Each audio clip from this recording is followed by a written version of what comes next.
Danse Avenue se retrouve à l'école Salsa-Bor aujourd'hui pour l'émission Bienvenue. Cette émission consiste à vous faire découvrir les disciplines et les artistes du monde de la danse. Nous remercions la direction de Salsa-Bor pour nous avoir permis de faire cette émission ici aujourd'hui.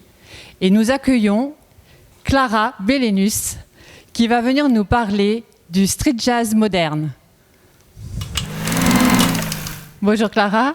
Bonjour. Merci d'avoir accepté notre invitation pour participer à cette émission. Merci à vous pour l'invitation. Est-ce que tu pourrais te présenter succinctement pour les personnes qui ne te connaissent pas ? Oui, alors je suis danseuse professionnelle, mais également professeure de danse et chorégraphe. Voilà. Donc j'ai dansé dans pas mal de comédies musicales et je donne cours un petit peu partout dans différents styles de danse et je chorégraphie à mes heures perdues et pour mon plaisir personnel pour le moment. Pour le moment. Peux-tu nous parler de ta discipline et nous dire en quoi elle consiste exactement ? Alors, ma discipline de prédilection, j'aime dire que je n'en ai pas forcément. Je touche un peu à tout, mais après, on peut appeler ça de la danse moderne. Moi, j'ai une formation de danse classique, mais je suis danseuse de danse moderne, contemporaine, jazz, street jazz. En quoi consiste ma discipline ? Je ne sais pas si on peut dire que la danse consiste en quelque chose à part à être partagée. Donc voilà, ma discipline, c'est vraiment un mélange de danse classique, qui a des bases aussi afro, qui a des bases hip-hop également. Enfin, le street jazz, en tout cas, c'est vraiment un mélange urbain de plein de styles différents. Et la danse moderne, c'est aussi, ça a des influences de modern jazz, de danse classique, de danse néo, de danse contemporaine. C'est un petit peu un mélange de toutes ces danses-là qui se transforment en danse moderne, du coup. Voilà. Merci. De rien. Peux-tu nous dire comment tu es arrivée dans la danse ? Alors, je ne pense pas que je suis arrivée dans la danse. Je pense que j'ai toujours été dans la danse. J'ai pas de souvenir étant plus jeune où je ne dansais pas, où je ne voulais pas danser. Ça a toujours été quelque chose de naturel. J'ai commencé, du coup, j'ai demandé à ma mère de me mettre dans des cours de danse quand j'avais 9 ans. Et j'ai ensuite demandé à faire danse-études quand j'avais 12 ans. D'accord. Du coup, tout s'est fait très naturellement. Après ça, je savais déjà ce que je voulais, sans savoir vraiment ce que c'était. Mais je savais que c'était ce que je voulais faire par la suite, quoi. Donc voilà. D'accord. Tu as donné des cours dans différents studios à New York. Est-ce que tu peux nous dire comment ça a été perçu par tes élèves, sachant que voilà, tu n'es pas américaine, mais est-ce qu'il y a eu des résistances ? Est-ce qu'il y a eu des difficultés comme un sentiment de condescendance ou quelque chose que tu aies pu rencontrer qui fasse obstacle ou qui soit dérangeant ? Alors, je ne pense pas avoir vécu ce genre d'obstacle. Moi, je garde de très très bons souvenirs. Ça a été mes débuts dans l'enseignement, c'était à New York. Et j'ai commencé en remplaçant ma mentor à un studio qui s'appelait Dance New Amsterdam, qui maintenant, je crois, s'appelle Gibney Center, donc dans Manhattan. Donc je l'ai remplacée sur des cours de hip-hop et de jazz contemporain, pour le dire en français. Donc de danse moderne, en gros. Et du coup, les élèves me connaissaient déjà parce que je prenais cours avec eux. J'étais dans sa compagnie également, à côté de l'école. Je prenais les cours le soir avec elle. Et j'ai commencé par là. Donc j'ai été très bien reçue. J'avais 18 ans et quelques, presque 19. J'ai été très, très bien reçue. Et après ça, j'ai donné cours plutôt à des enfants. Un petit peu partout dans différents studios de danse street jazz, du coup, de hip-hop aussi, de danse classique, à des tout petits bouts de chou. Donc pas de résistance de ce côté-là non plus. Et pour moi, ça a été vraiment de l'apprentissage, vraiment de l'apprentissage. Mes premières années dans l'enseignement à New York, pour moi, c'était un bon apprentissage. J'ai vraiment eu la chance de toucher à des pré-professionnels, à des professionnels dans le studio dans lequel je remplaçais ma mentor, Jennifer Archibald, je la mentionne. Petit hommage. Un très grand hommage d'ailleurs. Et puis par la suite, c'était vraiment des adolescents et des petits-enfants. Donc voilà, j'ai pas eu de soucis. Que du bonheur. Tes performances ont été appréciées dans plusieurs compagnies de danse, dont le Step Repertory Ensemble et Arch Dance Company. Toujours à New York, tu as travaillé avec des chorégraphes de renom tels que Nathan Trice, Benoît Swanpuffer, Assur et Cherise Barton, Robin Dune et Kevin Wynn. Peux-tu nous dire qu'est-ce qu'ils apprécient dans ton travail ? Alors, qu'est-ce qu'ils ont apprécié dans mon travail ? J'aimerais bien leur demander. J'aimerais beaucoup leur demander. toutes ces compagnies donc, que tu as mentionnées. Alors, le Steps Repertory Ensemble, c'était la première compagnie, la première audition vraiment que j'ai faite, juste après l'école, où j'ai été sélectionnée. Et Art Dance Company, c'était la compagnie de ma mentor, du coup, que j'ai rejointe pendant que j'étais encore à l'école chez Elvin Allais. Et donc, dans la compagnie de Steps, j'ai eu l'occasion de travailler avec pas mal de chorégraphes. Et je pense que ce qu'ils ont tous apprécié, c'est que j'ai une bonne énergie. Je pense que j'ai une excellente énergie sur scène. Mais vraiment de l'énergie. Je pense que j'ai pris ça des Américains. I'm not bragging, je dis pas ça pour. Mais je pense vraiment que c'est quelque chose que j'ai pris de là-bas et qui me suit jusqu'au jour d'aujourd'hui. Donc je pense que ça serait quelque chose qui pourrait dire. Et puis que je travaille très dur aussi. Donc j'espère en tout cas. Une valeur de travail très forte. Clara, qu'est-ce que la danse t'apporte dans ta vie, d'un point de vue individuel ? Alors, qu'est-ce que la danse m'apporte ? Tellement de choses. Non, tout d'abord, je pense que comme beaucoup, c'est mon moyen d'expression le plus sûr. Et j'ai envie de dire aussi à un certain degré ma thérapie, tous les jours. C'est vraiment... je me sens bien, j'en ai besoin, comme vous tous, je pense aussi. Je pense que vous savez ce que c'est, ce que ça fait. À n'importe quel niveau, je pense que les gens qui sont passionnés, qui vivent de ça ou pas forcément, peuvent comprendre ce dont je suis en train de parler. Mais moi, c'est ça. C'est vraiment ça. C'est vraiment quand je danse, que ce soit sur scène ou juste dans mon salon, pendant le confinement, par exemple, avec de la musique, sans lumière. Je me sens bien, je ne réfléchis pas. Je respire juste et je suis juste là, tout simplement. Ça te laisse porter. Voilà, ça fait du bien. Et dans une vie qui va à 100 à l'heure, on a besoin de moments comme ça, donc j'ai la chance de pouvoir vivre de ça, quoi. Donc voilà, c'est ça que ça m'apporte, du bien-être.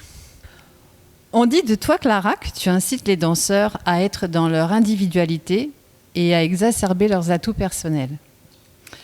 Comment fais-tu pour qu'ils puissent s'intégrer avec ces caractéristiques dans une chorégraphie collective ? Ok, alors, c'est une question... c'est pas une question piège, mais c'est super intéressant, je trouve. Pour moi, il y a une différence entre utiliser ses atouts pour sortir du lot et ne pas savoir rentrer dans le lot en même temps. Dans le sens où, par exemple, les danseurs, oui, je vais les pousser à utiliser leurs atouts à eux, utiliser les choses que d'autres danseurs n'auront pas forcément. Ou... Le but, c'est pas d'être comme tout le monde, forcément. Et je pense que, par exemple, si un danseur va auditionner pour quelque chose, il pourrait être pris parce qu'il n'est pas comme les autres. Mais il sera aussi pris parce qu'il peut être avec les autres. C'est très important. Et ça, c'est le métier d'un danseur, de toute façon, c'est de savoir faire partie d'un groupe, de ne pas être forcément toujours un danseur solo. Il faut avoir cette balance-là, en fait. Il faut savoir avoir les deux. C'est important. Mais ne pas devenir mouton non plus. Et ne pas se perdre, parce que c'est facile de se perdre, surtout dans ce milieu-là, à vouloir ressembler à quelqu'un ou en s'inspirant des gens, tout simplement aussi, parfois on peut se perdre. Donc c'est important de travailler sur son individualité, mais en sachant aussi faire partie d'un groupe et comme dans tout travail, de toute façon, je pense de travailler avec les gens, c'est important. Mais dans la danse, il faut avoir les deux. Il faut avoir les deux. Ça se travaille en cours, ça se travaille en formation, de savoir écouter, de savoir prendre des directions d'un chorégraphe. C'est aussi notre travail, nous, c'est de mettre en vie la vision de quelqu'un, d'un chorégraphe, de la mettre en vie sur scène, de la mettre en vie à travers nos corps. Et peut-être que moi, je vais correspondre plus à ce que quelqu'un demande, parce que qui je suis correspond plus, ou pas forcément. Donc voilà, c'est vraiment la balance. En tout cas, c'est que si, par exemple, je vous donne un sujet de rédaction, je ne vais pas vous demander de prendre un de vos auteurs favoris, par exemple, que vous lisez sans arrêt, et de me faire du copier-coller de cette personne-là. Je vais vous demander, en respectant le thème et le sujet demandé, de vous dévoiler à travers l'écriture, de vous dévoiler, d'écrire comme vous le souhaitez. Et pour la chorégraphie, c'est pareil. Comment est-ce que vous pouvez interpréter ma chorégraphie en étant vous-même ? Et c'est ça, moi, c'est ça qui m'intéresse maintenant. Enfin, quand je donne cours ou que je travaille avec des jeunes artistes, des jeunes danseurs ou danseuses, c'est ce que j'essaie de mettre en avant. Voilà, de pouvoir interpréter les chorégraphies, les pas en étant avec leurs propres atouts, quoi. Parce que personne, on n'est pas pareil, on danse pas pareil, on ne se ressemble pas, ou même si on se ressemble, on n'est quand même pas pareil. Donc pourquoi est-ce qu'on serait pareil dans la danse ? On peut être un, mais en étant toujours individuel dans ce 1. Voilà. D'accord. Sans oublier qui l'on est, quoi. Voilà, exact. Okay. Clara, on dit de toi que tu as toujours rêvé grand. Quel est le rêve que tu poursuis aujourd'hui ? Alors oui, je rêve grand. Désolée, ça me fait sourire parce que c'est vrai. C'est très vrai. Peut-être même parfois trop grand. Mais en même temps, je pense qu'il vaut rêver trop grand que pas assez. Hein. Alors la question c'était exactement, pardon. Quel est le rêve que tu poursuis aujourd'hui ? Alors aujourd'hui, j'ai envie de chorégraphier. J'ai envie de me diriger vers la direction et la chorégraphie. Tout doucement, parce que je sais que j'ai quand même envie de danser encore. C'est pas quelque chose que je pourrais arrêter tout de suite. Et même si je ressens le besoin parfois de transitionner doucement, je pense que j'ai encore quelques années devant moi. Mais je sais que mon big dream, c'est vraiment de chorégraphier, de monter ma compagnie, de chorégraphier pour d'autres compagnies peut-être, et d'être dans la direction artistique, la mise en scène, tout ça. Enfin voilà, c'est vraiment quelque chose qui m'attire énormément, quoi. Mais dans des rêves, j'en ai beaucoup. Donc, on peut avoir un bonus ? Déjà avoir un impact, quand même, avoir un impact. Et après, un de mes autres grands rêves, ça serait idéalement de retourner en Guadeloupe. En tout cas, de pouvoir voyager. Si c'est pas la Guadeloupe, ça serait un autre pays, une autre île. Ne me demandez pas pourquoi. Et de pouvoir juste partager mon art et ma passion avec d'autres personnes. Ouais. J'ai été, il y a quelques années de ça, 2 fois au Nigeria. Et ça a été une des plus belles expériences. De pouvoir donner cours dans des écoles, dans des centres de formation. Ce genre de choses, ça me plaît beaucoup aussi. Enseigner à l'étranger ? Pas que enseigner, mais vraiment former. Former et puis créer des opportunités professionnelles dans des endroits où il n'y en a pas vraiment. Parce que des artistes de talent, des danseurs de talent, il y en a beaucoup, partout. Et c'est pas dans tous les endroits du monde que les gens ont la chance de pouvoir travailler de ça. Donc ça aussi, ça fait partie des choses que j'aimerais un jour peut-être mettre en place. Clara, quand on est professionnel comme ça, est-ce qu'il n'y a pas une lassitude qui s'installe ? Et est-ce que le plaisir reste permanent dans la danse ? La lassitude peut s'installer. Moi, j'ai parlé pour moi, du coup. La lassitude qui s'installe pour moi ou qui peut s'installer, c'est plus dans le corps. Dans le corps, dans la fatigue qui peut être ressentie sur des gros contrats. Après, ça peut être compliqué de faire, par exemple, un contrat de 1 an avec 9 shows par semaine, le même spectacle de 3 heures tous les soirs, parfois 2 fois par jour. Mais de mon point de vue, en tout cas, si on commence à se fatiguer, il faut changer. Il ne faut pas rester dans quelque chose juste pour les finances. Après, voilà, chacun est différent. Chacun a des besoins différents. Peut-être qu'il y en a qui ont des prêts, des enfants, je ne sais pas. Donc, c'est quelque chose que je peux comprendre. Mais pour moi, là, en tout cas, ça ne peut pas devenir quelque chose qu'on fait juste pour se remplir le porte-monnaie à la fin du mois, quoi. Sinon, on oublie un peu pourquoi on fait ce boulot. Et oui, on peut très vite se lasser dans ce cas-là. Sur des spectacles, par exemple, moi, je sais que je prends le temps de m'entraîner à côté parce que ça me fait du bien de faire autre chose. Je prends le temps de me souvenir et de regarder chaque soir les gens qui ont payé 200 € pour venir voir le spectacle. Et tu vois les étoiles dans leurs yeux et ça te donne un petit coup de boost aussi. Après, c'est à chacun de trouver sa façon de ne pas être lassé, mais ça peut arriver, oui. Après des années dans le métier, ça peut arriver. Et puis l'être humain en général, je pense, on est aussi conçu pour évoluer. Donc si on reste trop longtemps dans un endroit où qu'on se lasse, c'est qu'il est peut-être temps de changer, de faire quelque chose d'autre, ou pas forcément dans un milieu qui n'est pas lié à l'art, mais changer de contrat, changer de style de danse, apprendre quelque chose de nouveau. Voilà, moi je suis très curieuse, je touche à tout. C'est pour ça que j'aime pas forcément dire que je ne fais que de la danse moderne ou que du street jazz. J'ai donné des cours de lady styling à un moment donné. La salsa, c'est une partie très importante de ma vie. Les danses latines en général. Un petit peu tout. Voilà, il faut rester curieux et curieuse. Et je pense que ça empêchera la lassitude. Et après, pour les profs de danse, moi, j'ai pas été enfermée, ce que j'appelle enfermée dans une institution où je donne beaucoup de stages. Où, pendant le confinement, j'ai eu la chance, par contre, de travailler pendant plusieurs mois avec les cours Florent. Donc ça a été différent pour moi de travailler vraiment toutes les semaines, plusieurs fois par semaine dans un endroit et pas juste ponctuellement comme ça à droite à gauche. Et c'est un challenge. À partir du moment où c'est un challenge, on ne peut pas s'ennuyer. Donc voilà. Je pensais à chacun individuellement de trouver quelque chose pour le challenger. Et c'est le levier de la motivation. Voilà, c'est ça. À partir de ce moment-là, il n'y aura pas de fatigue ou de lassitude ou d'ennui, je pense. Clara, quand vous faites une chorégraphie, comment ça se passe? Vous écrivez, vous composez, vous discutez tous ensemble. Vous vous y prenez comment en fait pour que tout puisse être retenu déjà dans la chorégraphie?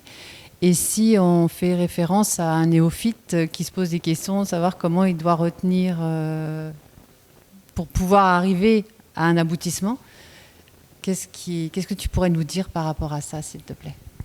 Alors moi, je pense que ça dépend vraiment de chacun. Pour la mémorisation, attention. Pour la création d'une pièce, ça va dépendre aussi si elle dure 5 minutes, si elle dure 1 heure, c'est pas la même chose. Il y a des chorégraphes qui vont écrire, qui vont prendre des notes sur un papier. Moi, je suis pas de cette école-là. Moi, je suis plus visuelle en fait. C'est vraiment en voyant les corps que je vais déjà avoir des idées. En voyant des corps, juste. Ok, je visualise et puis je crée dans ma tête et je peux créer tout de suite sur eux. La musique, évidemment, inspire beaucoup. Et dans mon cas, moi, je parle pour moi, je filme petit bout par petit bout. Et ça me permet du coup de me souvenir des longues chorégraphies si elles sont longues, et des plus courtes aussi, juste de revoir un petit peu son travail. C'est comme pour un chanteur qui va se réécouter et se dire « Ah non, j'aurais pu changer un petit peu les paroles sur ça, tac, tac, je le change ». C'est pareil, on va voir. Visuellement, ça marche mieux, je pense. Pour moi, en tout cas, de filmer. Et après, pour la création, ça va vraiment dépendre. Si on crée à plusieurs, chacun va donner son idée. Chacun va proposer un pas, un deuxième, un troisième. Si moi, je veux créer une chorégraphie sur un groupe, pour moi, personnellement, c'est vraiment la musique qui m'inspire et qui me donne la vision. Et puis les corps. J'ai besoin d'avoir des corps en face de moi. Par exemple, j'ai beaucoup de mal à préparer mes chorégraphies en amont quand je donne stage, par exemple. Petit secret. Du coup, ouais, j'ai du mal parce que j'ai besoin de voir les corps. J'ai besoin aussi, si ce sont des chorégraphies, par exemple, pour des cours, je ne peux pas préparer une chorégraphie qui ensuite ne pourra pas être reproduite parce que les danseurs n'ont soit pas le niveau, soit plus de niveau. J'ai besoin de voir à qui je m'adresse avant de pouvoir créer. Et c'est vraiment la façon dont ils vont bouger, la façon dont ils vont suivre le cours qui va m'inspirer à « Ok, je vais faire ça, ça, ça, ça, ça, ça. » Donc voilà. Moi, je fonctionne plus comme ça. Et pour les danseurs professionnels, c'est pareil. C'est le danseur qui va m'inspirer. Un peu comme pour un peintre, peut-être. Il n'aura pas les mêmes idées si on lui donne de la peinture ou de l'aquarelle ou des crayons à papier. L'inspiration sera différente. C'est différent. Clara, comment tu adaptes des niveaux différents dans un même cours et dans la préparation d'une chorégraphie? Moi, j'ai souvent affaire à ça, surtout pendant les stages, où je peux avoir des professionnels et des débutants qui sont juste curieux. Donc, moi, j'ai toujours une base pour l'échauffement en général, pour la barre, où je peux faire à tout le monde à peu près la même chose. C'est-à-dire que pour les professionnels, ils vont quand même travailler leur technique. Pour les débutants, ils vont l'approfondir ou la découvrir, mais ça reste quand même accessible à tout le monde. Par contre, sur la chorégraphie, et c'est ce que je disais tout à l'heure, je m'adapte, j'ai besoin de voir à qui j'ai affaire. Et en général, je vais donner un mouvement avec la même base que je vais compliquer pour les personnes qui ont plus de niveau, ou que je vais alléger pour les personnes qui n'ont pas le niveau ou qui ont peut-être des problèmes, ça peut être corporel, qui ne peuvent pas faire par exemple des sauts. Moi, je pars du principe que dans mon cours, il faut que tout le monde puisse suivre et que personne ne s'ennuie, que personne ne parte. Voilà, donc il faut savoir, prêter attention à tout le monde, sans se dire, bon, lui, ça doit être son deuxième cours de danse, je prends ses sous et puis je le laisse galérer derrière. Non, moi, je peux pas. Personnellement, je peux pas. J'ai eu une seule personne qui est partie d'un de mes stages une fois. Je crois que c'était aux États-Unis, d'ailleurs. Et ça m'a brisé le cœur. Je ne sais pas si c'est parce que j'étais encore jeune, mais ça m'avait vraiment fait mal et je me suis dit plus jamais. Plus jamais. Donc non, c'est très très important pour moi de savoir s'adapter et je pense que c'est ce qui fait un bon enseignant, un bon prof, un professionnel tout simplement aussi, de savoir répondre aux besoins de chacun. Donc dans la danse aussi, dans la chorégraphie également, de savoir s'adapter. Si tu devais passer un message universel au monde de la danse, lequel serait-il ? Alors au monde de la danse, j'aimerais dire de continuer à danser à tout le monde. parce qu'on a quand même cette chance extraordinaire de pouvoir s'exprimer à travers ce magnifique art qu'est la danse. Et après le Covid, petite parenthèse, je sais que ça peut être très compliqué pour beaucoup de reprendre. Il y en a pour qui ça a été... encore une fois, je vais prendre mon cas, mais j'en connais d'autres aussi. Moi, ça m'a beaucoup aidé pendant les confinements de danser. Mais il y en a pour d'autres pour qui ça a été compliqué. C'est compliqué actuellement de reprendre.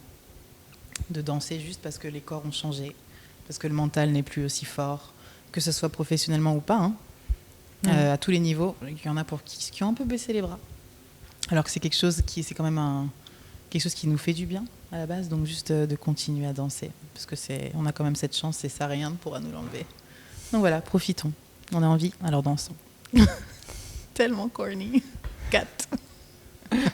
Clara, déjà nous te remercions pour avoir répondu à toutes ces questions. Et est-ce que tu peux nous dire où on peut te retrouver dans tes projets actuels et à venir ? Merci à vous de m'avoir invitée. Et ça a été un plaisir de répondre à toutes vos belles questions.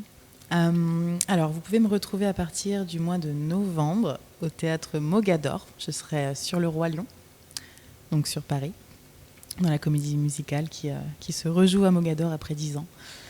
Et à part ça, je donnerai des stages de temps en temps, à droite à gauche, toujours sur Paris, peut-être à Montpellier aussi, et quand je le pourrai, à l'étranger. Donc voilà, et puis d'autres petites choses à vous dire, mais dont je ne parlerai pas encore. Mais voilà, stay connected. Restez connectés. Vous pouvez me retrouver sur les réseaux aussi. Donc Clara Bellinus sur Instagram ou Facebook, où vous allez pouvoir voir mon actualité. Et puis voilà, c'était un plaisir de partager ce moment avec vous. Merci beaucoup. Merci à toi et nous te souhaitons un très bon parcours. Merci. Vous pourrez retrouver l'intégralité des émissions de Aimer Danse Avenue sur la plateforme www.aimer-danse-avenue.fr et on vous retrouve bientôt.